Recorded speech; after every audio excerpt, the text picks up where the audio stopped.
Thank you so much, and thank you to the organizer for inviting us to present our paper.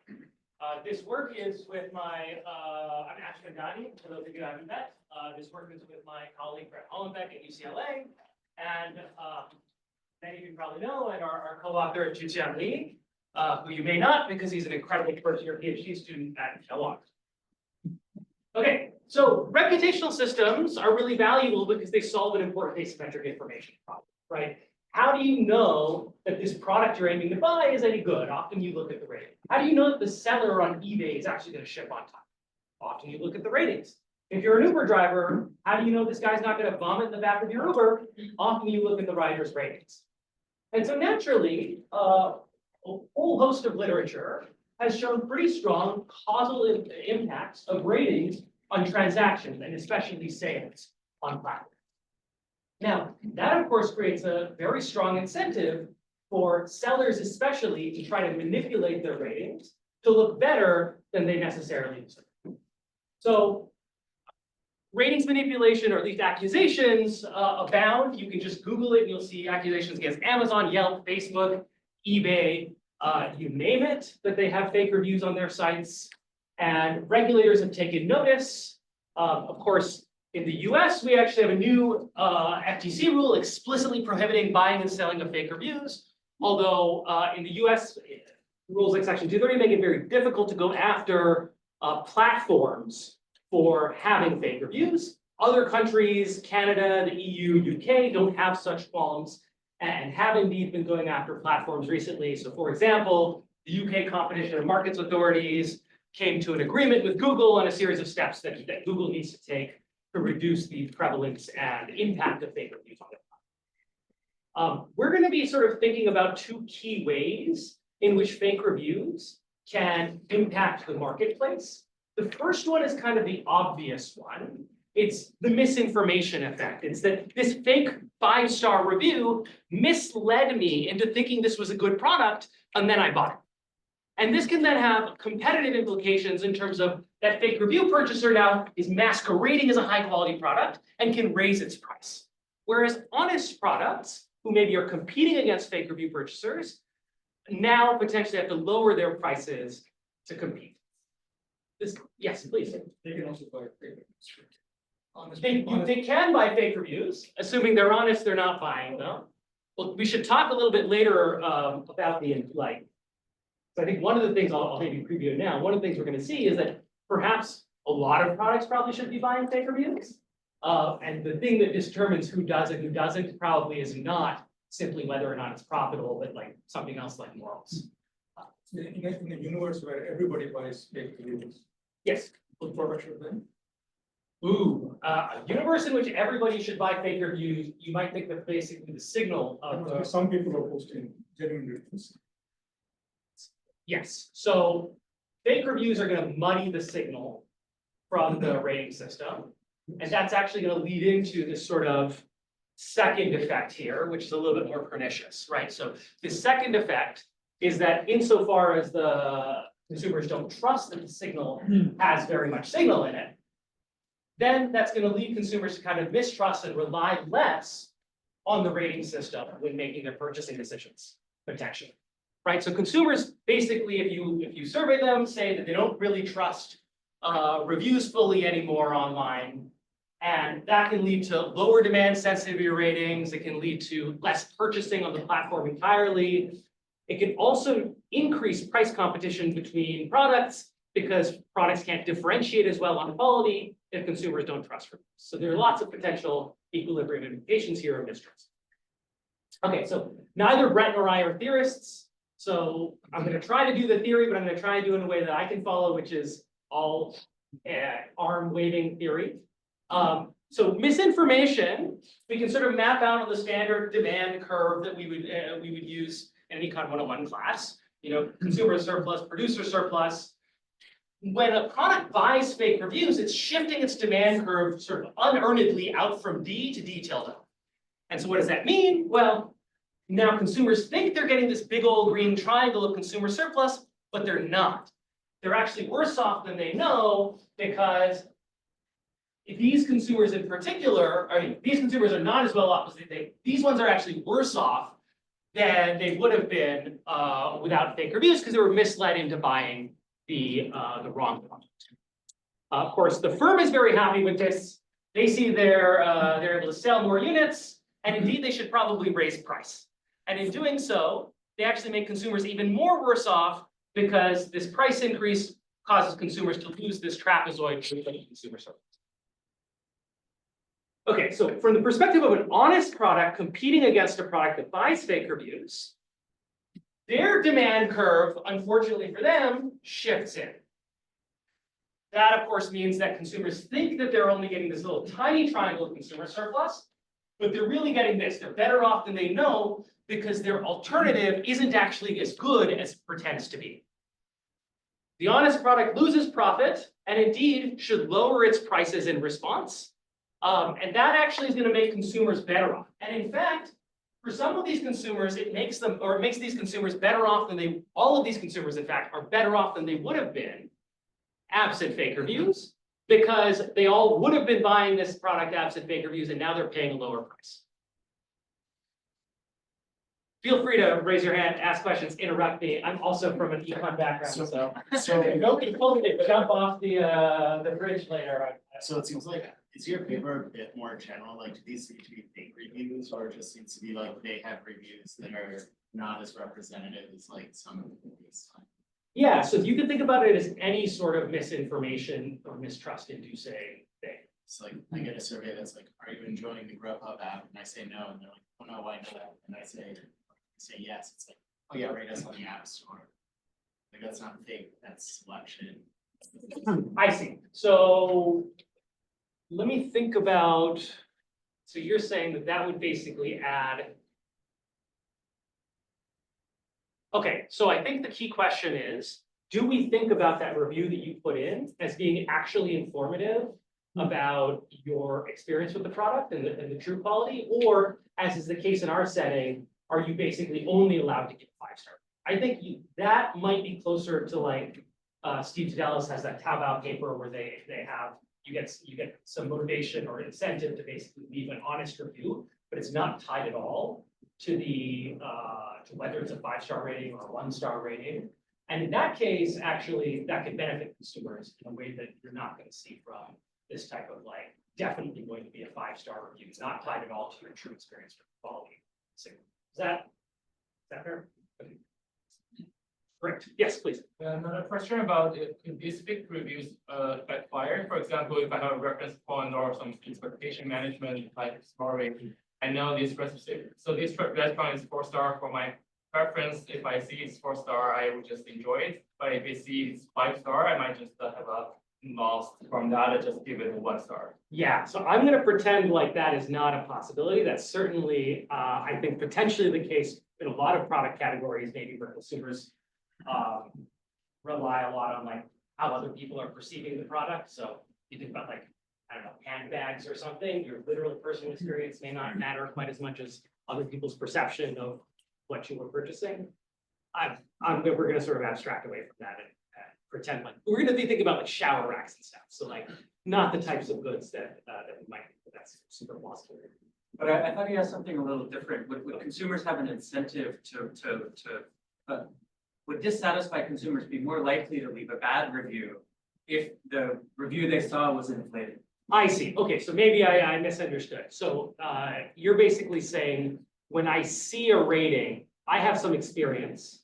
I see the rating the product has, and then whether or not I want to leave a review has to do with the disparity between the rating I observe and my perception of the quality. If I see that this product is a 4.5-star rating and I really think this is like a 2-star product, then I'm like really incentivized to like hit the 1-star button.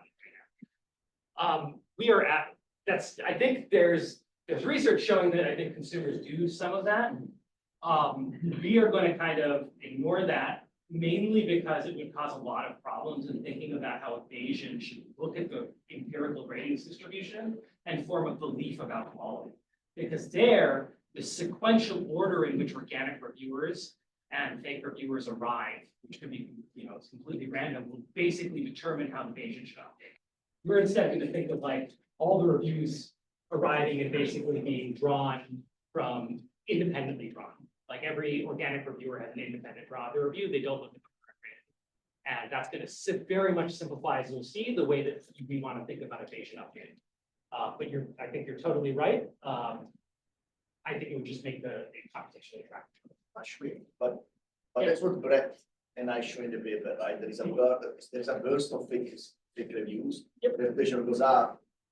And then you get negative reviews because organic reviews comes in, right? Yeah, so I not don't exactly- recall whether you show that the views are more negative at that point, or if It's not more simply negative, they're gonna just, mean reversion. basically. yeah, they're basically representing the two quality. Yeah, Yes. no, that's right, but I think that what Chuan is pointing out is that they might be even more negative Oh. now, because this is an even Okay. more unearnedly high rating. And I think that's absolutely possible, it's just not something that we are going to do. Yeah. Yes. So, very interesting work. So I'm just wondering, apart from misinformation and mistrust that can hurt the platform as a whole, and there could be this third possibility, third channel where, low quality sellers can use fake reviews as a substitute from the sponsored search advertising, where the platform can suffer and therefore may be more incentivized to combat. Yes, so this is a great point. It's something we're trying to work on right now in terms of thinking about like the broader point, right? You can think about trying to advertise explicitly via paying to move up your search rank, or you can think about it buying fake reviews as a different way of trying to shift down your demand curve. And it would be one of the things we're hoping to get at that I'm not going to be able to give you today is sort of what's the relative cost benefit for each of those. And I think what you're getting at is that there's also like, when you have one, it changes the marginal benefit of the other. And that's a more subtle point that I definitely. Okay, yeah, yes. Sorry, just last thing. So Yeah. I mentioned that being able to like return products for free or like low cost would mitigate some of the effects. Like, how can we think? I mean, I guess there's always going to be something happening. Sometimes it happens, but Yeah, so product returns are, we don't observe product. So they're not going to be a factor in our model. We want to think about what sort of implications are of that here. I think it will limit some of the potential harms insofar as what you bought is bad relative to like your outside option of like not buying. But you're not going to actually, the consumer doesn't know how good the counterfactual product is. And so I don't think that returns get rid of the harms of misinformation. And they certainly don't get rid of the harms of mistrust, because mistrust are going to be like, I see this 4-star product, it might actually be a 3.5-star product. I was on the margin, I'm just not going to buy it. Related to this, let's sort of talk for a second about what mistrust looks like. Mistrust has nothing to do with who actually did or didn't buy fake reviews. It's about consumers' perceptions about the prevalence of fake reviews out there. So if I see a high-rated product and I think, well, maybe that product didn't earn that review, that's going to shift in my demand. If I see a low-rated product and competing against a high-rated product, I might think, well, the high-rated product might have just been buying fake reviews, and that could shift out my residual demand curve for the low-rated product, and you can get things like less sensitivity to ratings in your demand curve. So to sort of fix some of these ideas with a very simple quantitative example, imagine you had honest products here in blue that tend to be higher quality than fake review purchasing products, but because these fake review purchasing products are buying fake reviews, their ratings distribution looks very similar to the honest products. Well, if you're a consumer and you know for sure you're buying an honest product, you see a rating of 0.5, and you're like, I'm getting a product of quality 0.5, I'm confident. If you knew for sure you were buying a fake review purchaser, well, then you might shade all the way down to like, I think I'm getting about a 2.5 quality or 0.25 quality product. We're going to be sort of living in the world where you don't really know for sure whether this is an honest product or a dishonest product. And so you're going to be on some green line that's somewhere in between.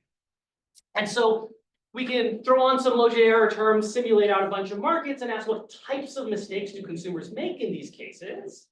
And broadly speaking, it's really going to depend on two things. One is the true prevalence of fake reviews, That's gonna be how much misinformation there is out there. The more misinformation there is, the more your mistakes look like you buy bad products that you shouldn't have bought. Either because you should have bought something else or nothing at all. The more you perceive there are fake reviews out there, even if there aren't any fake reviews, the more the types of mistakes consumers are gonna make are gonna look like they bought a slightly lower rated product because they didn't trust that the higher rated product was better, or most likely they just didn't buy anything at all because they didn't really trust that the highly rated products were higher. And so what we really need to be able to do in this exercise is, at least for some subset of Amazon, try to get some sense for both of these things. And we're gonna sort of do this in two steps. We're gonna try to get at some notion of true prevalence in some subset of Amazon using some very cool data collection that I did not do, that Davide and Brett and Sherry did. And then we're gonna try to get at this sort of perceived prevalence using what we think of as being kind of a cool survey experiment, where we try to elicit consumers' beliefs in an incentivized way about how prevalent fake reviews are out there in those same product categories. Okay, so to sort of tell you a little bit about this data collection, again, I had nothing to do with this, so I'm just gonna hopefully join you guys in being extremely impressed with Davide and Brett and Sherry. Well, we will both join you in being extremely impressed with Brett and Sherry's work. So the first key thing you have to know about how fake reviews historically have been purchased on Amazon is via these large private Facebook groups, where what happens is that if I want to buy fake reviews, I post like a picture of my shower rack and I say, you know, I need reviews, USA only, I'll PayPal you a refund of anything that you spent on it, plus I'll cover the fees. Private message me if you're interested. Then, you know, some college student comes along and says, oh, I don't need to trip over my shampoo. I'll take a free shower rack if all I have to do is leave a 5-star review. And so they message the seller and say, great, I'm in. Then the college student buys the shower rack, which they have to find by searching this image, because there is no link here, it's just a picture. They've got to find it, they buy it with their own money, they leave a 5-star review with text that is credible, which is then reviewed by the seller.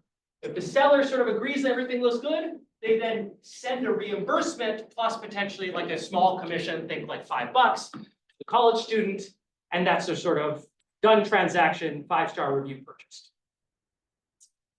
So the way that they were able to get at this is through this very cool data collection where they hired a bunch of UCLA undergraduates to infiltrate a bunch of these top groups every week, identify about 1,500 randomly selected fake review purchasing products, identify the product on Amazon, which they have to, again, do manually because there is no link here, and then identify what the relevant keywords are for that product, collect that product HTML page and attributes, and then repeatedly scrape that, that page.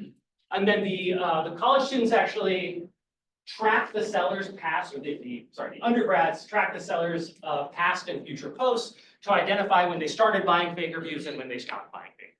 Very cool data collection exercise, and Davide has written a really great paper in marketing science on sort of the dynamics that you observe.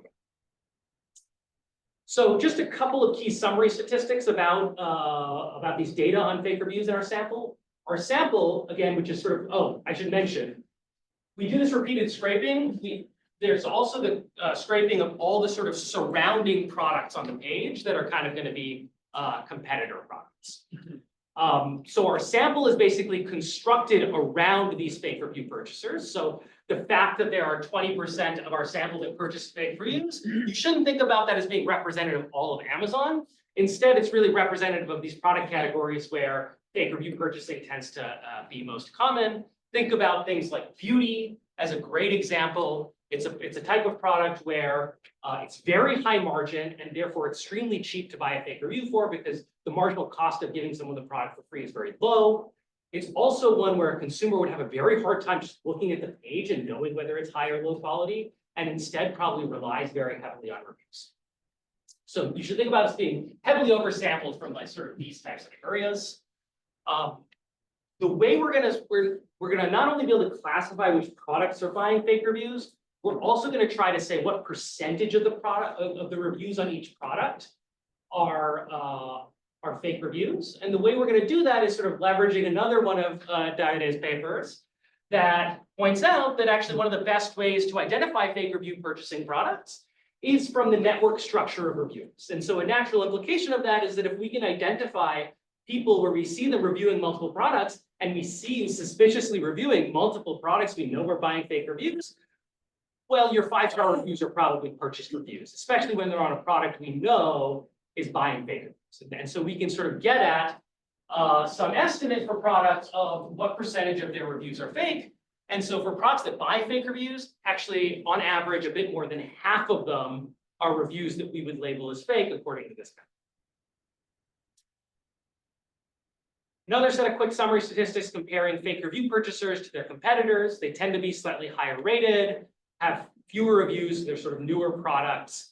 They tend to be discounted pretty substantially and have been on Amazon for less time, and they tend to have slightly fewer sales. Okay, so of course, the goal of all of this is we want to sort of take that and put it into a model. The model is pretty simple. I'll try to summarize it in boxes and arrows. We have reviews, consumers observe reviews. Yes, please. In the previous slide. Yeah. Is it only slightly higher ratings? I mean, these guys are buying fake. This is over the whole sample, so it's it includes both the pre and the post period. Maybe the pre and post. So if I started buying fake reviews in April, this summary statistic also includes January, February, March as well. Yes.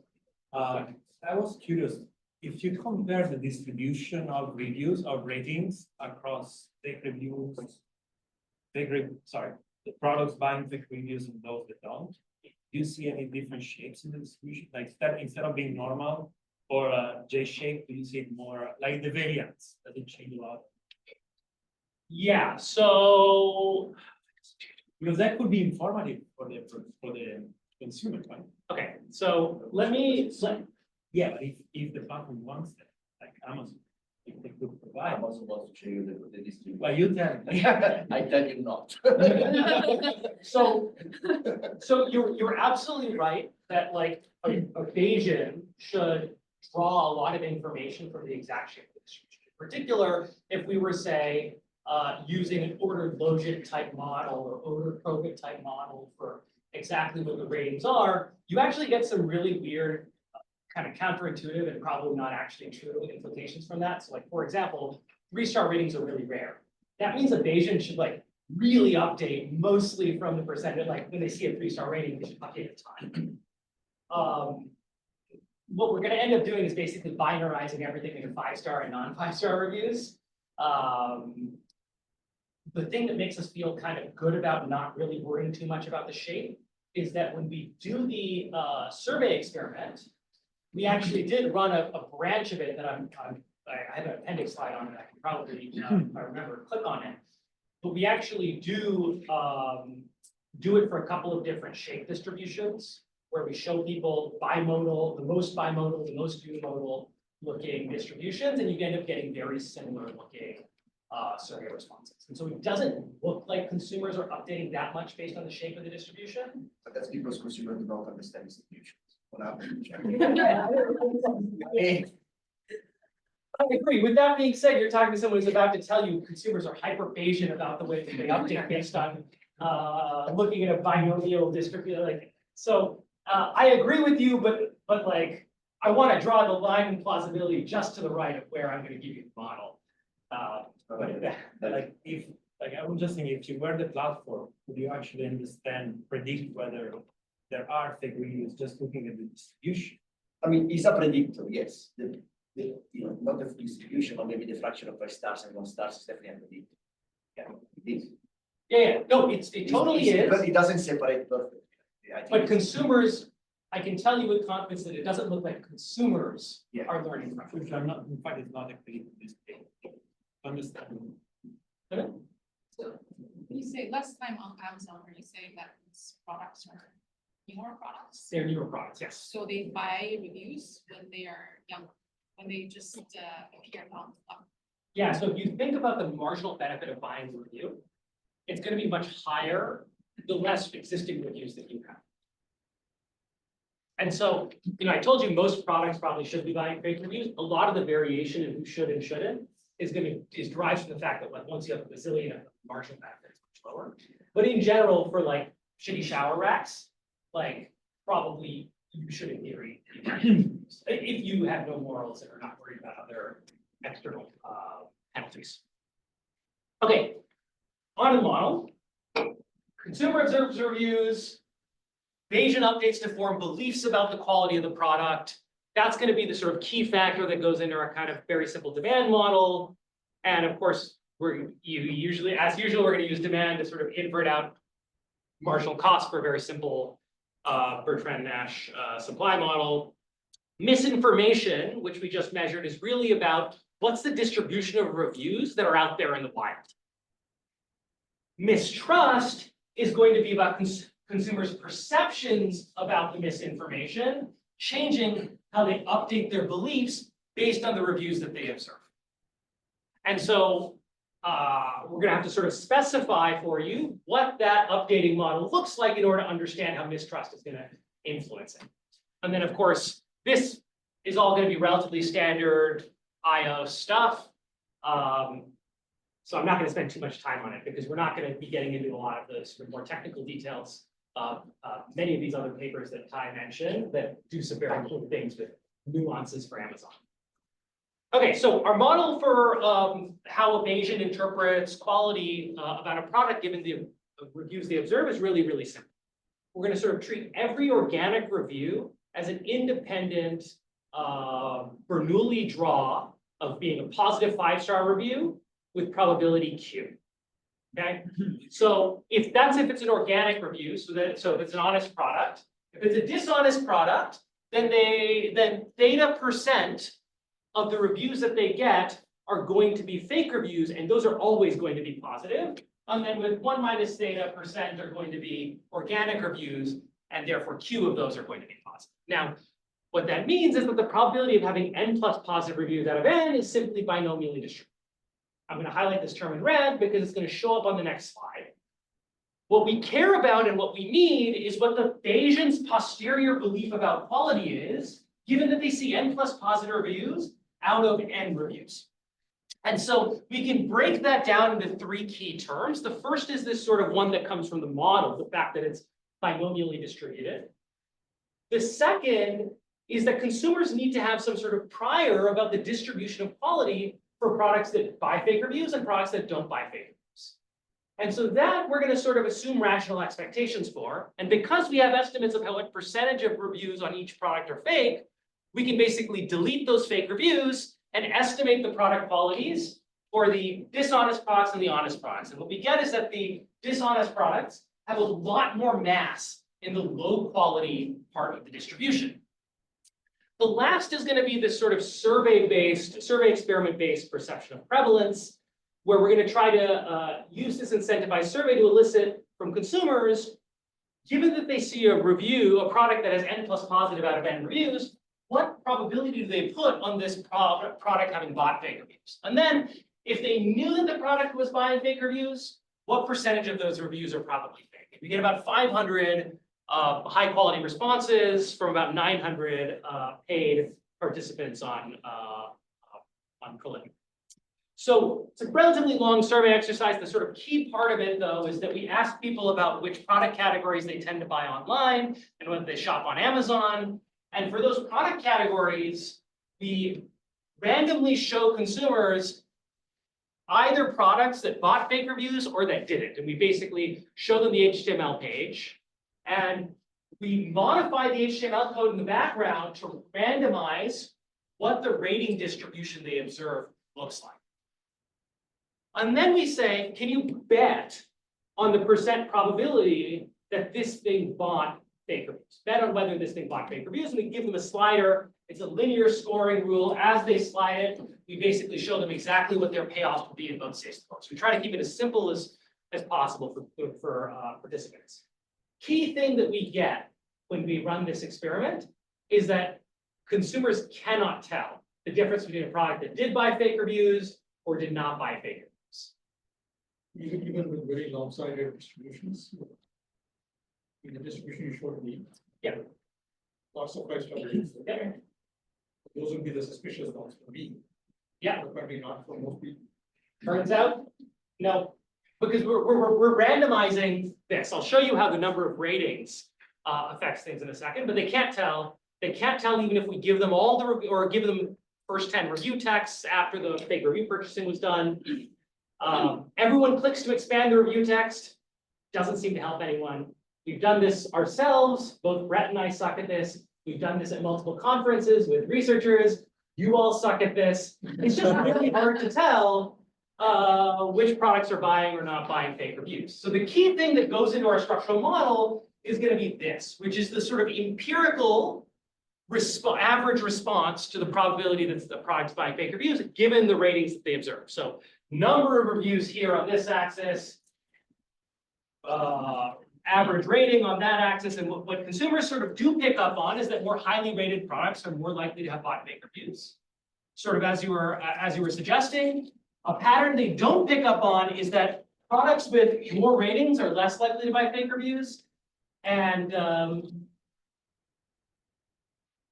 this is what it looks like in the data. They seem to miss this pattern entirely.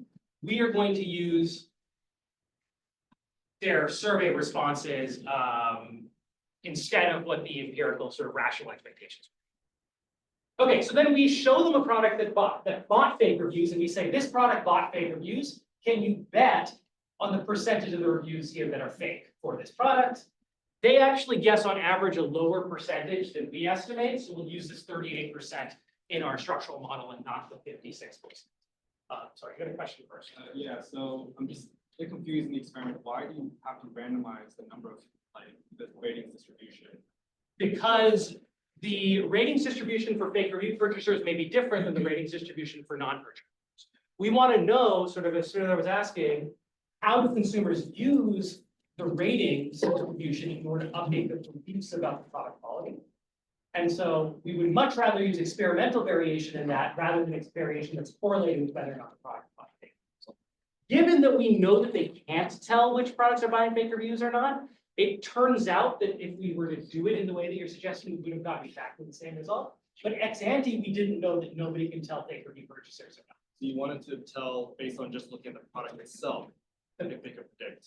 Yes, so we basically want to know how much is it about what's on the page, aside from ratings, how much is it on ratings? It turns out what's on the page doesn't matter, and really how many reviews is primarily what consumers are responsive to and sort of update, or sorry, what the average review is what consumers are responsive to. Perhaps as Davide suggests, because Amazon really wants to train people to look at the average rating and only be responsive. Maybe learned behavior. Sorry, you have a question. Oh, yes. Right. Yes. Last So question, because you don't remember that page. I can. Oh, do I don't have 45 minutes, like 42 minutes. You have 13 minutes left. 13 minutes left? Oh, I can wait. fine. Okay. It's okay. It's okay. That means. No, it's really okay. Yeah. No, Be very brief. if we don't get to the end, that's my fault. That's not your fault. So yeah, so speaking of, as a very young product with very little, very few reviews, that it's easier for the customers to infer, to tell that is a fake review because of the sort of law of small numbers, right? Because this is like a binomial process. If I see, all 5 reviews that are all 5 stars, I would, be more suspicious than So it turns out you are smarter than our sample, right? So you are absolutely right. You would have done a much better job than they do.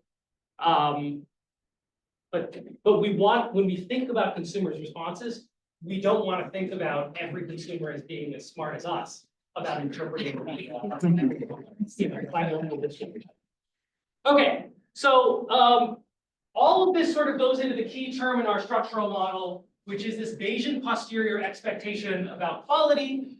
And that basically, this is all just going to be sort of pretty standard looking DLP stuff. We're gonna have random coefficients on quality and on price, and we have product fixed effects and time fixed effects. I'll just highlight a couple of things before moving on to the counterfactuals. we get price elasticities that are, we think reasonable, albeit maybe not super large. And quality elasticities we think are kind of reasonable, but again, albeit maybe not super large. Consumers also seem to like products that are newer and products that are higher up on the search page. Okay, so in the interest of time, we're really only going to go over one sort of key counterfactual here, which is thinking about what if we sort of got rid of some of these fake reviews on Amazon? What's the implications of fake reviews? And so you might be saying, pump the brakes, Ashvin, like, don't we need to take into account things like product positioning in the band, changing in the counterfactuals, and when your ratings change, the number of purchases you get are going to change, and therefore the number of organic reviews you get are going to change. We're going to deal with both of those with sort of hedonic models. Everything I show you is going to be integrated over tens of thousands of paths or whatever, we're sort of going to abstract away from that in the interest of time. Counterfactual pricing is going to be Bertrand Nash static, which means that firms are not going to be thinking about the dynamics here about selling today affecting their product rating and therefore their page rank tomorrow, so to speak.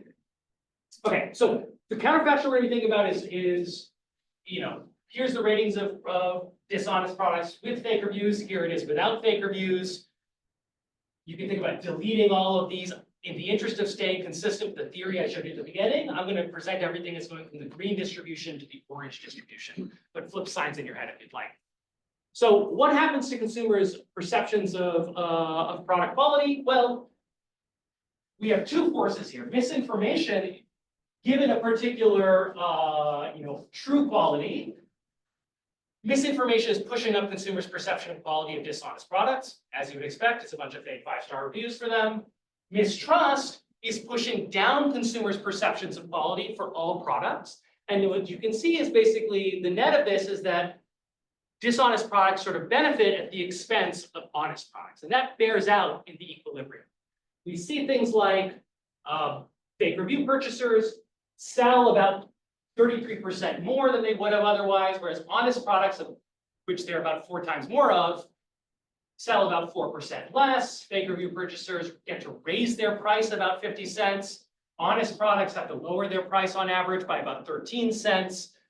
Fake review purchasers earn about 40% more profit than they would have otherwise. Honest products earn about 5% less. And I think it's sort of also interesting, of course, to think about what this all means for consumers. And getting rid of both misinformation and mistrust when you delete all the fake reviews, misinformation and mistrust have like a small but meaningful, when thought about as sort of all of Amazon, harm for consumers. But I think what's interesting is breaking it down into misinformation and mistrust separately. If you only had misinformation out there, you actually harm consumers a lot. Whereas with only mistrust, consumers actually end up better off. And that's basically because for misinformation, you make really big mistakes, right? This product was really a 2-star product, but it was masquerading as a 4-star product. You bought it. That's a big mistake. For mistrust, you tend to make very small mistakes. This product, is really a 3.8-star or really a 3.8, or sorry, you see 4 stars and you think this might really be a 3.8-star product. And if that made you not buy the product, you were already on the fence. So the harms of that mistake were relatively small ex ante. On the other hand, both misinformation and mistrust, but especially mistrust, increase competition. Because when you have mistrust, products can't differentiate as well on their ratings and therefore have to compete more aggressively on price. And the discounting that you get in the mistrust world actually more than offsets the harms from mistrust alone. So misinformation bad for consumers. In this case, actually mistrust on net ends up being good for consumers. We can also think about the implications for the platform, which is that Amazon doesn't like fake reviews on net, right? They dislike the misinformation and mistrust together because it ends up sort of cutting down on Amazon's revenue, which is a percentage cut of all revenue.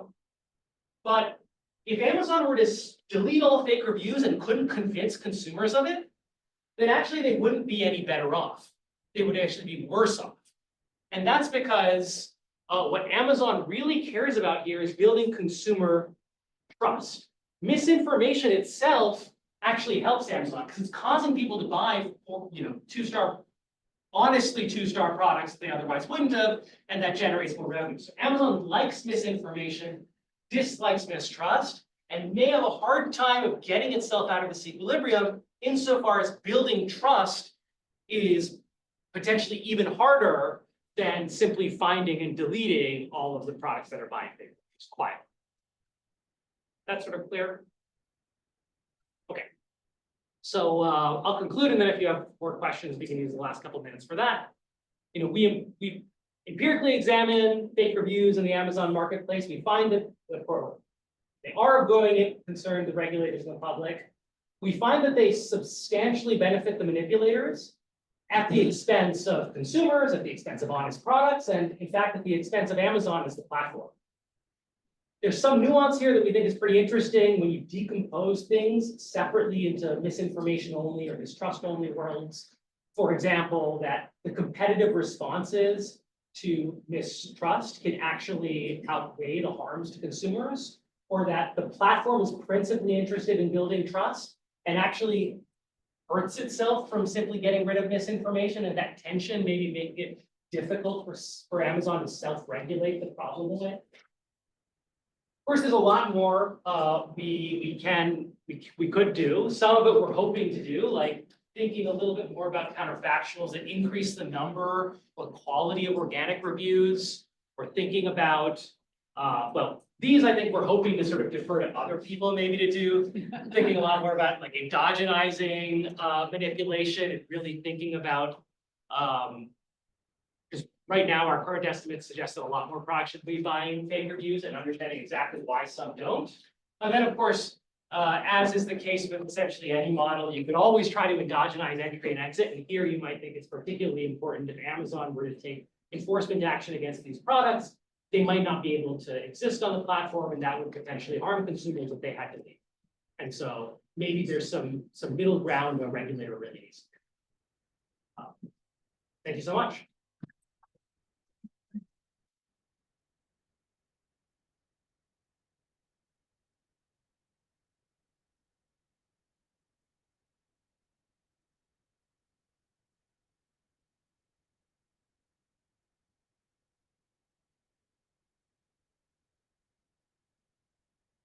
Hi, thank you so much to the organizers, Minka and David for inviting me to discuss this great paper. I loved reading this paper. Like in music industry, this paper would be called top charts this academic year. It was featured in all major conferences. And what makes me very happy and hopeful about academic research is that it's like third or fourth time that I'm seeing the presentation. And I see that the paper has improved a lot and the authors are incorporating a lot of feedback. And so, because I knew that any of the authors on this paper would do a great job presenting the paper, I will spend very little time on summarizing.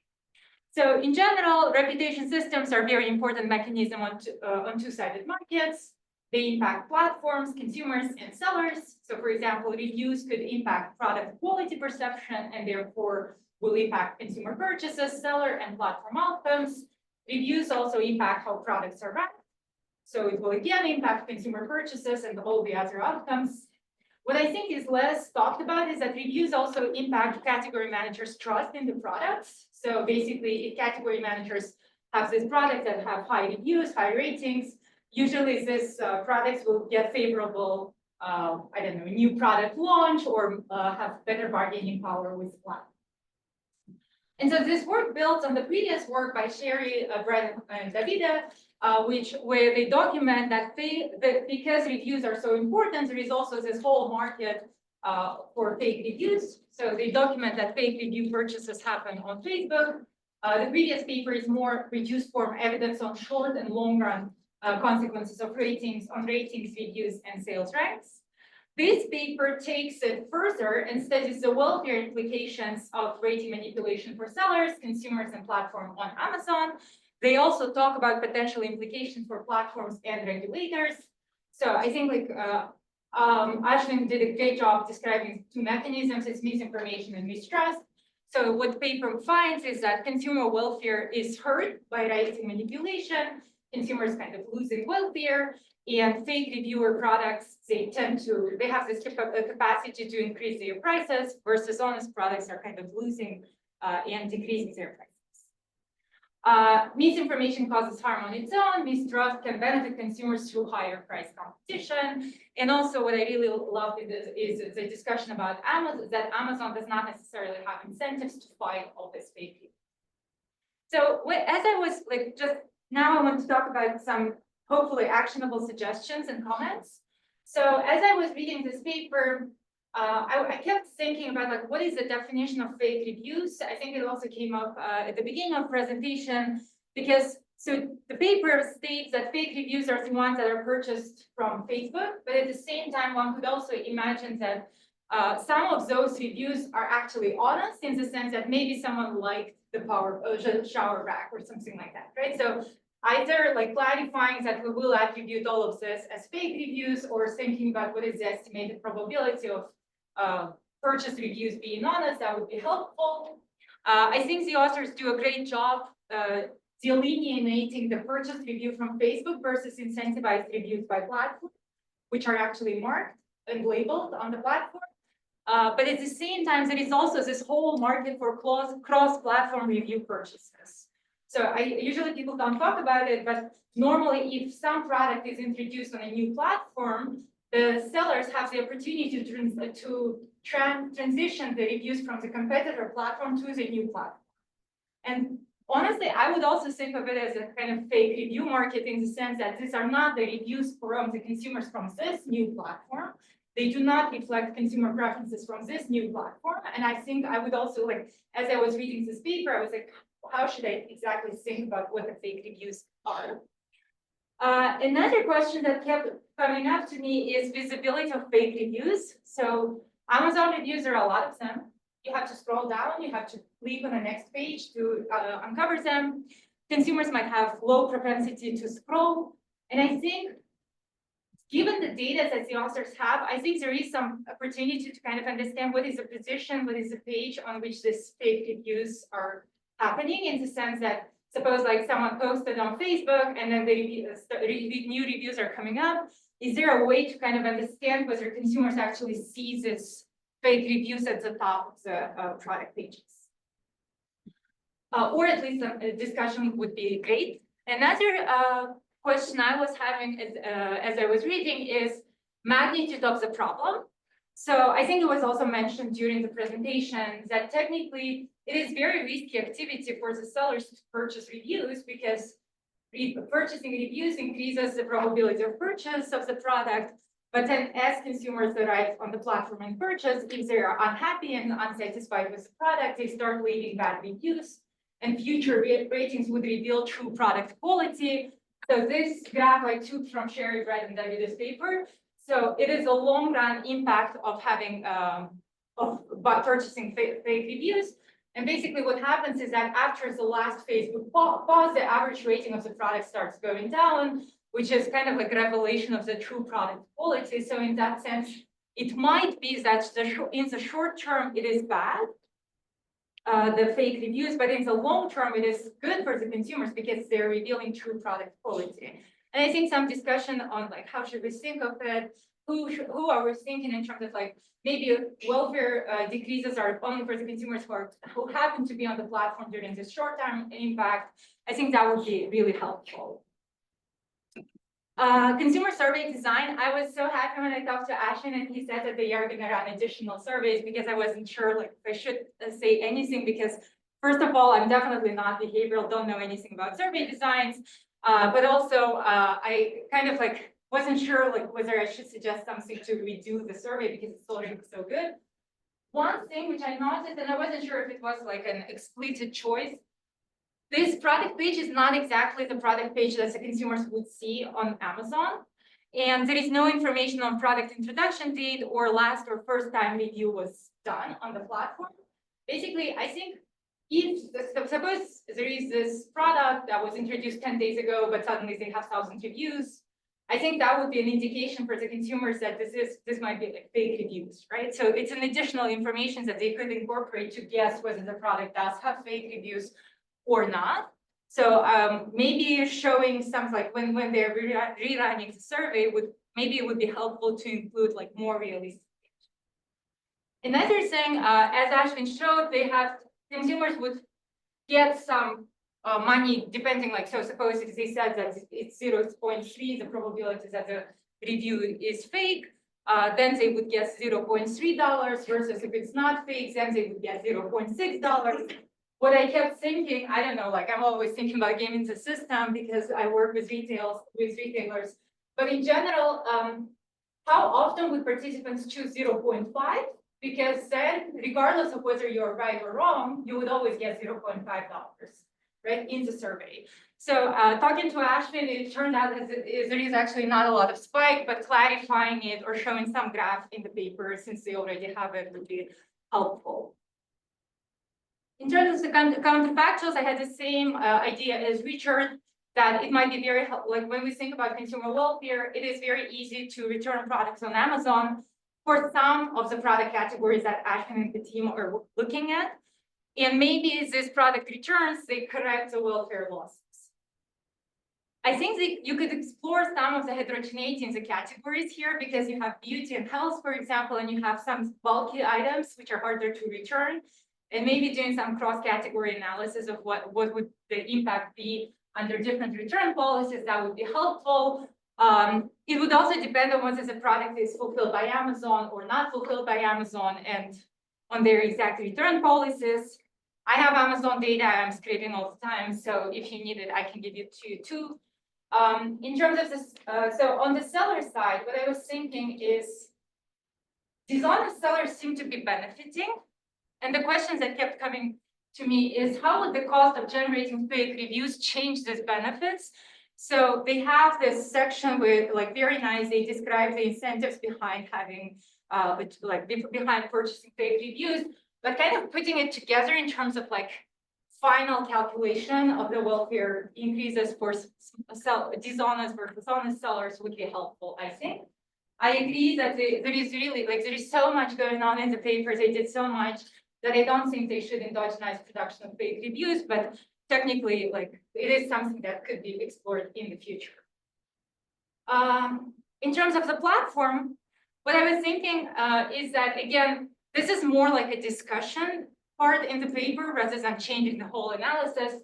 What I was thinking is if Amazon, for example, starts investing in increasing consumer trust or something like that, it could change the entire equilibrium, where now the incentives to purchase fake reviews are changing for the sellers.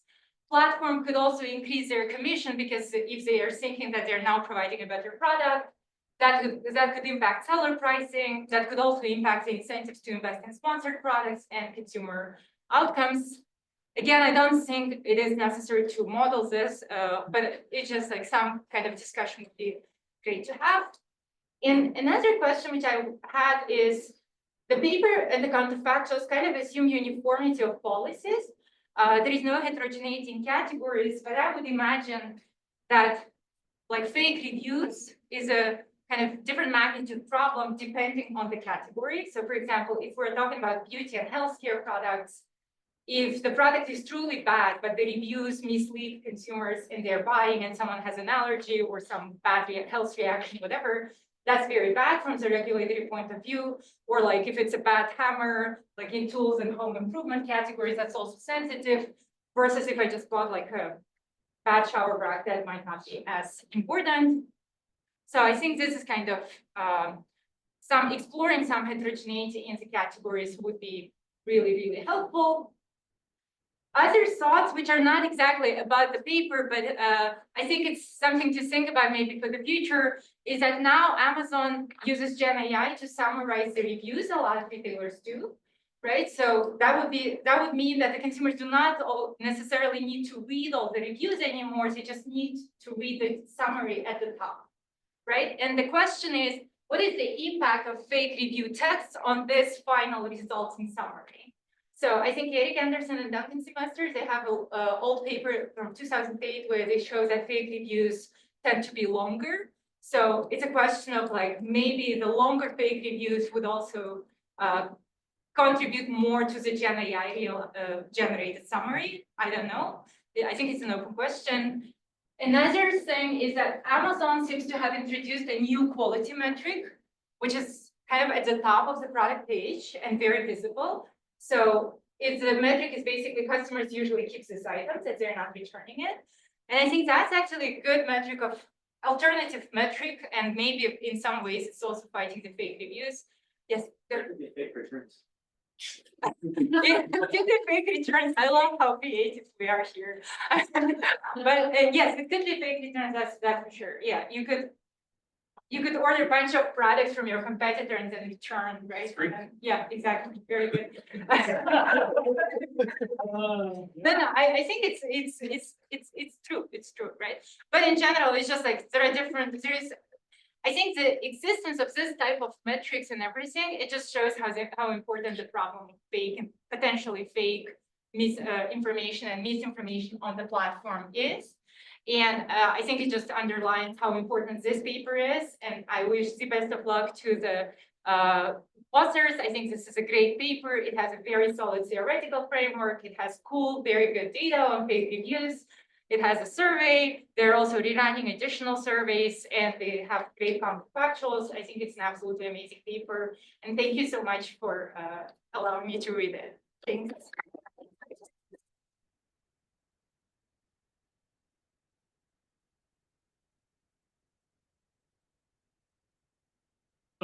I'll only respond on like very few of these because essentially we agree with all of these points. Actually, at a high level request for all of you is, we recognize that there are lots of things that this paper could definitely either try to go into in more detail or do better or add. If you have opinions about things that, like, if you were a reviewer, you would have like, this is marginal for you, absolutely weigh in your vote, because at some point we do intend to submit the paper. And so,